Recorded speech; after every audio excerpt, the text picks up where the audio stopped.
Vivat cor Jesu, Vercor Mariae.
Dialah dengan sengsara Kristus Putramu dan Tuhan kami, Engkau telah membebaskan kami dari kematian, warisan dosa pusaka yang diturunkan kepada seluruh bangsa manusia. Perbaruilah yang segala masa. Amin. Kita dengarkan bacaan bacaan.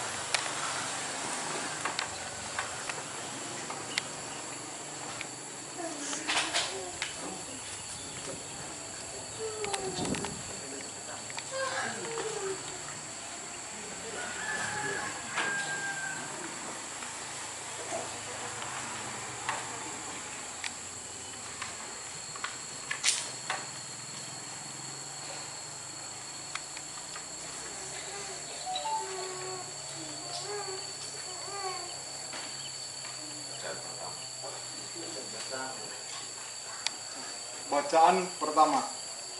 Ia ditikam karena kejahatan kita. Pembacaan dari kitab Yesaya. Beginilah firman Tuhan. Sesungguhnya hambaku akan berhasil, ia akan ditinggikan, disanjung dan dimuliakan. Seperti banyak orang tertegun melihat dia, rupanya begitu buruk, tidak seperti manusia lagi. Dan tampaknya tidak seperti anak manusia lagi, demikianlah ia membuat tercengang banyak bangsa, dan raja-raja akan mengatukkan mulutnya melihat dia. Sebab apa yang tidak diceritakan kepada mereka akan mereka lihat, dan yang tidak mereka dengar akan mereka pahami. Maka mereka berkata, siapakah yang percaya kepada berita yang kami dengar? Kepada siapakah tangan kekuasaan Tuhan dinyatakan? Sebagai taruk hamba Yahweh tumbuh di hadapan Tuhan, dan sebagai tunas ia muncul dari tanah kering. Ia dihina dan dihindari orang yang penuh kesengsaraan dan biasa menderita kesakitan. Ia akan dihina sehingga orang menutup mukanya terhadap dia, dan bagi kita pun tidak masuk hitungan.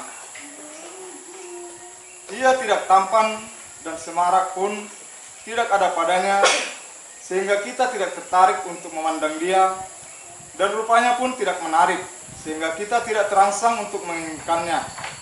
Tetapi sesungguhnya penyakit kita lah yang ditanggungnya, dan kesengsaraan kita lah yang dipikulnya, padahal kita mengira dia kena tulah, dipukul dan ditindas Allah. Sesungguhnya dia ditikam oleh karena perbuatan kita, dia diremukkan oleh kejahatan kita, derita yang mendatangkan keselamatan bagi kita ditimpakan kepadanya, dan oleh bilur-bilurnya kita menjadi sembuh. Kita sekalian sesat seperti domba, masing-masing mengambil jalan sendiri. Tetapi Tuhan telah menimpakan kepada kejahatan kita sekalian. Dia dianiaya, tapi dia membiarkan diri ditindas, dan tidak membuka mulutnya seperti anak domba yang dibawa ke pembantaian. Seperti induk domba yang keluh di depan orang-orang yang menggunting bulunya, ia tidak membuka mulutnya. Sesudah penahanan dan penghukuman ia terambil, dan tentang nasibnya siapakah yang memikirkannya?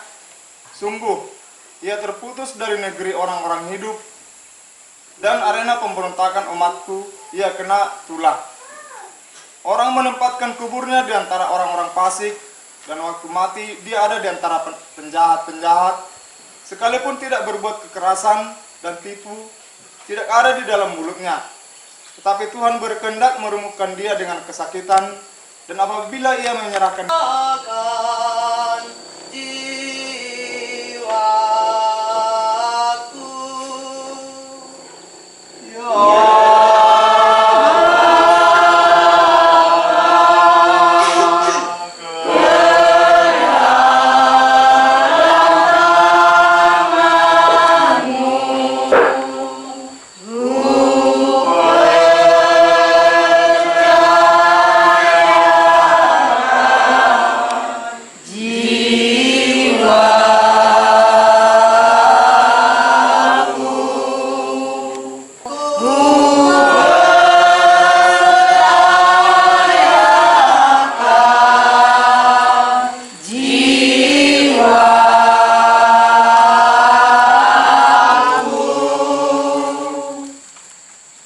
tetapi aku kepadamu ya Tuhan, aku percaya.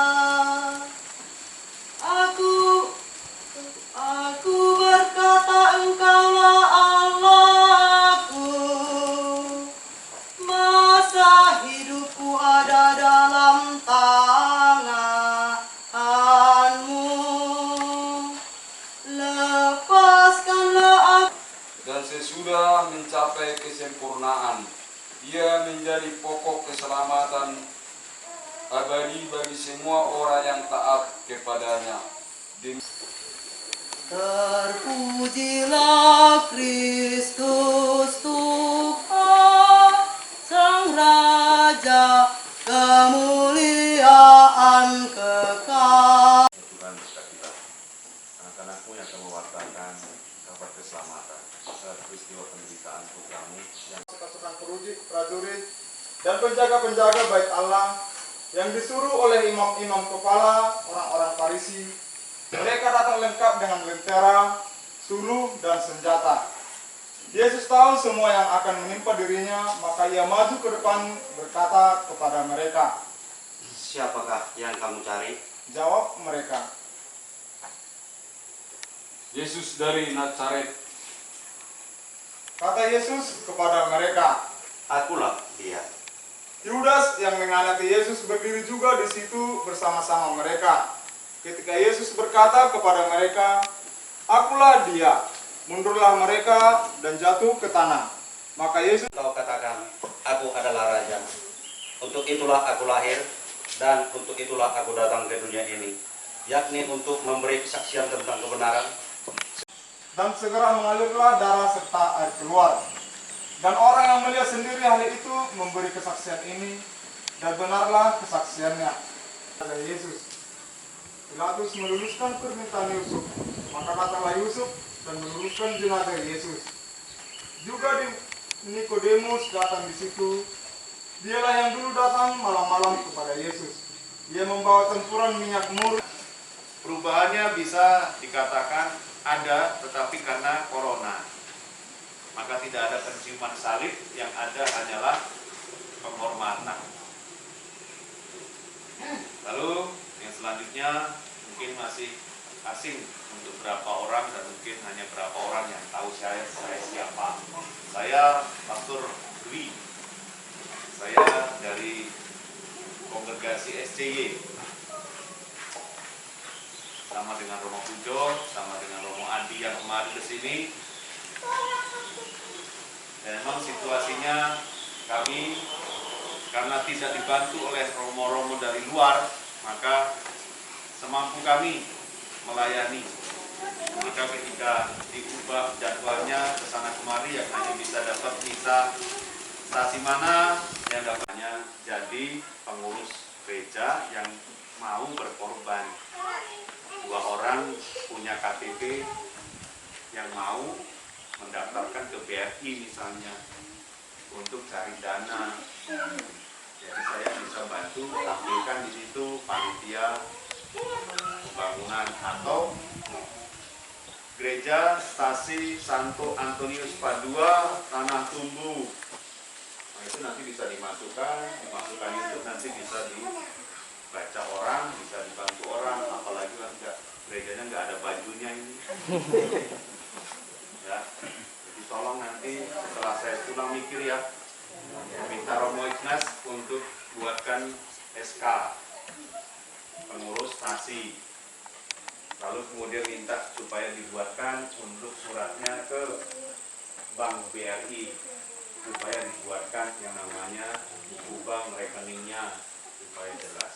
Kenapa butuh ini? Karena sekarang orang banyak sulit, tetapi ada orang juga banyak enak mau buang duit bingung.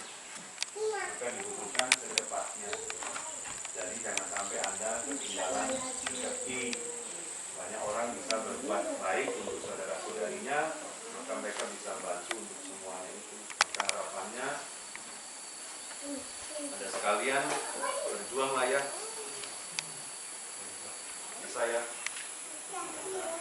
Saya tidak mengkoordinir atau tidak mendampingi stasi Tanjabar.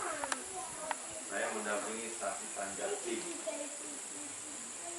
Maka saya usahakan Tanjatim itu baik, punya gereja, punya semuanya, dan harapannya di sini kalau memang umatnya memang bisa diberdayakan, bisa digerakkan, harusnya bisa bergerak untuk bisa membuat gereja yang baik.